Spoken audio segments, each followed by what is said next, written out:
right now is Kristin Appleton. She's the outreach specialist for the Vanished Children's Alliance. Kristin works one-on-one with kids, telling them how to fight back against a would-be abductor. First of all, as we listen to what's going on in the Sandra Cantu case, what can parents say to their kids about how to deal with the loss of this person in their community? Well, honestly, it's a really scary topic, obviously, for a lot of parents to broach with their kids. Fortunately, though, this case, as unfortunate as it is, it does give parents a reason to start talking to their kids about what abduction is and how to avoid it. Sandra went missing at 4 o'clock. Her mom called police at 8.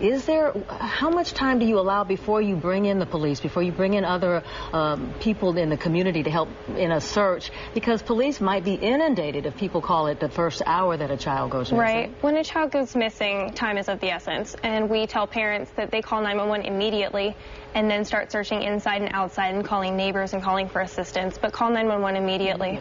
You talked about how the Cantu case is creating conversation among parents and their kids about what they can do. Right. And you have some tips through the Alliance that you'd like to share with us. Absolutely. Maybe we can run through these real quickly and, Sure. and get your thoughts about how to keep your kids safe at home. We'll start with the first one there. Okay, the first one is teach children about abductions at an early age.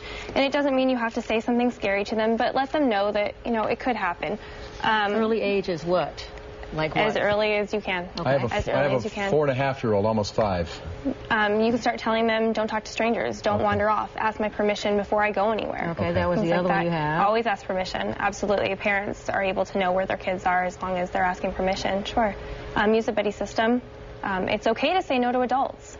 When you're feeling threatened, it's definitely okay to say no to adults. Strangers don't always look strange.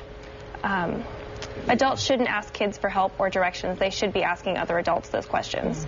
Real quickly about the strangers not looking strange, though. Basically, any strange person to them, person they don't know. Right, exactly. Someone they don't know or someone that's not familiar to the family, to the parents. But the FBI profiler suggested that this may be someone familiar to this particular family. How do you adjust then? Yeah. Well, there are a lot of times kids are more trusting of people that they know, people that they've seen. So a lot of times abductions are actually committed by people that the child's already seen. So how do you warn a child in a case like that? How to decipher? Basically, it's just watching how the person behaves. If they're behaving in a strange way or if they feel like they're in danger, if they're being threatened, we let them know, you need to get away. And you need to go tell someone that you trust, like your parent. Yeah, that's the scariest thing for me as a parent right now. Oh, is absolutely. you talk about someone they may in fact know and someone that's in your neighborhood or your community. Exactly. Next is establish a family code word. And then never open the door when you're home alone, and don't let people know that you're home alone. Family code word means what? A family code word is basically what a parent and a child know. A certain word, say, it should be a word that is not easily guessed by other people. Give us a hypothetical how that comes into play, how you can use that and what you do with it. Basically, when I was a child, we had a family code word. It happened to be my dog's name. So what we would do is if someone said, okay, well, I'm here to come pick you up, your mom sent me to come pick you up, they had an accident, something like that.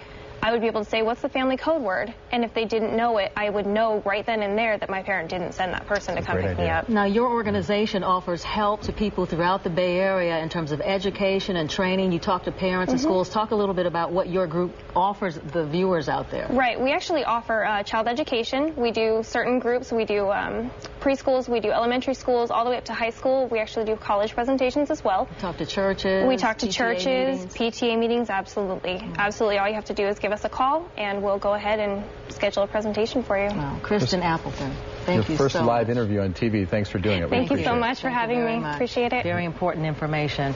We go back now live to the memorial where Sandra Cantu is being honored by people from all over the Bay Area, as you see there, with flowers and more. We'll be back after this break.